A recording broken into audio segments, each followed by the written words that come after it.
Oh boy. Hello and welcome. I'm your host, Elizibar. And do you remember that time that Batman used mind transference technology to remote control somebody else's body and then got that person killed? Do you remember that? Do you remember when that happened? Because that totally happened.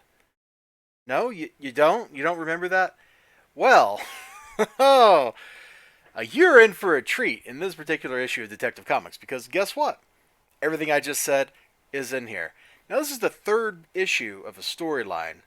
And I have no idea what happened in the first two storylines. And frankly, I don't really care. Like, whatever was going on in here with this dude named Harbinger, who's taking over bodies or whatever, like, none of it really matters. He, like, frames Bruce Wayne. And, oh, you know what? I gotta show you him. Just so you can see him, because he looks like Bane. Like, dude fella totally looks like a proto Bane here. Like, he's Baning it up. Anyway, doesn't really matter. So, like, where we really start in this story, where we come in, is Bruce Wayne is hurt. Now, he's got this cute blonde living with him. Don't really know why. He's got her brother Roy living with him. And Roy is the poor schmuck that Bruce goes for a joyride in. Now, of course, Roy, like, pushes Bruce into it. Bruce is like, oh, I don't know. I don't know, guys. This seems a little dangerous to me. You're not trained for this kind of stuff. But Roy's like, Bruce, baby, I can do it. I'm Batman. So that's where we start. Bruce Wayne is hurt, broke his back. I don't know. Doesn't really matter. He rolls around in a wheelchair for like the rest of the book. So we got an injured Bruce Wayne, which means Gotham, in the middle of whatever scheme is being conducted by this Mr. Harbinger, is down one Batman. Now you can see Roy is down here in the Batcave. There's she up there. Poor kid, she's wigged out. Yeah, she's sitting at this big old table in big, cold, lonely, empty Wayne Manor all alone, wondering where is everybody and why is there a roast chicken on the table? Maybe that's a little baby turkey. I don't know. Over here cooling. We got some wax fruit here. We got a cut up piece of bread, some gravy, glasses of water. Like, dinner's ready, people. Where is everybody? Simple, simple. They're down in the Bat Cave yelling at each other. Roy, I hope I don't need to tell you this, but Jeannie's not to hear a word about what you've seen down here. Hold on. If it wasn't for you, I'd be in some gutter right now, half starving, half mute, maybe even dead. Do you think I'd do anything to hurt you? Jeannie feels the same way, maybe even more. I'm well aware of Jeannie's feelings. Boom, yeah. That's just one more reason why the two of you should leave now. I'm sending you back to Tulsa. First thing in the... the pain. It doesn't really matter what the pain source is. So, he knows Bruce Wayne is Batman. She doesn't. And she's all like, where is her? I just want to have dinner. I just want to have dinner, y'all. And they're all down here, conspiring, superheroing, that kind of crazy stuff. Let's flip this open. Over here. And you can see, like, there's a little budding romance here, like these two little lovebirds right here. Don't be such a martyr, Bruce. Yeah, Bruce. You two have a new life to start. You'd both be happier if. Bruce, I'm prepared to try, or I prepared a small tray of refreshments for you and Miss Jeannie. My, aren't we formal today? Yeah, you know what's going on here? Dude swap bodies with Alfred. So that's actually Alfred joyriding in this guy's body. Why? Why are you doing this? Stop. This can't possibly end well for anybody. For anybody. Ooh, John Elway. I think I remember renting that game one time. Alright, so eventually, guy talks his way into doing the thing. You got Bruce around in his body, and we already have problems. Things have already gone bad. Look at this dude. Look, there's the villain. Let's go after Harbinger. There's Harbinger. Stand up, Bone Crusher. Oh, I guess that's Bone Crusher. Whatever. Guess you can see the problem, Mr. Orden.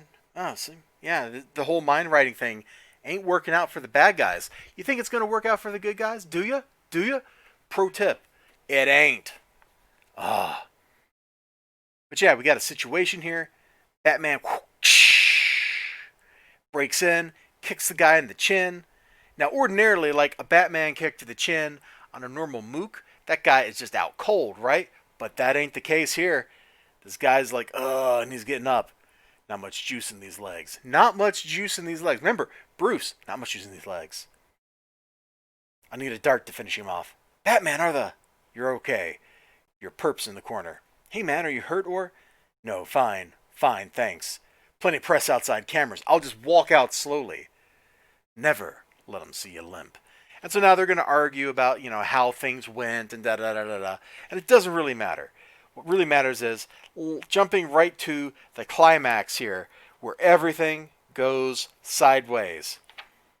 So there's like some mind-swapping shenanigans here. They're fighting on train tracks. Bruce gets in the bad guy's body somehow. It doesn't really matter. Who cares? Which means that, Kiddo, I guess, is in that body. Like, at this point, we've been jumping mines and stuff. And they're fighting. The train goes by. The train hits here. Bad guy's fallen. Bruce gets kicked out of the bad guy's body, thankfully. So Bruce doesn't die. But we can't say so much for poor Roy. So Roy is over here. He doesn't know what to do. He's falling headfirst. What's that, like 20 stories up or something ludicrous like that? He's falling headfirst from like 200 feet into a road. You tell me exactly how this was ever going to turn out well. Pro tip, it never, ever was going to turn out well. This was going to be a tragedy from the start. So Batman, Bruce Wayne, took over another dude's body and got him killed. So much for the, Batman ethos of I don't kill, right? Like, Bruce Wayne should never, ever have agreed to this. Like, at this point, if you have the crazy kind of super science to transfer your mind into somebody else's body, why are you just screwing around and, like, taking over some random teenager's body? Like, how is that going to be good? How's that guy going to have, like, the ingrown reflexes? And he doesn't. That's kind of the point of the story, is when we go back to that previous panel where he, like, kicks through that glass and hurts his leg. This dude can't hack it. His body can't hack it. It doesn't have the flexibility, the strength, the endurance, any of the stuff that Bruce Wayne puts himself through to attain to be able to fight crime. So this poor kid just got himself killed because Bruce Wayne thought the Gotham police couldn't police it up for, 2 weeks or something while he was recovering. What he should have done is exactly what they started out doing before they went after this bad guy over here, who's this big, super muscle-bound dude with crazy technology behind him, and just been like, yo, we will clean up some easy, low-hanging fruit, make appearances, that way the city knows there's still a Batman, and we'll just kind of let the police work on taking out, the supervillain a little bit, and not worry about it. Like, I don't know why Bruce let the kid talk him into this, because it went badly for the kid. He is toast. And then Bruce's relationship with Jeannie. You might have seen me. I posted this on Instagram like 6 months ago or something, man. I don't know. Time this year's weird. But that face, like, it's over, man. It's past over. It is double, triple over.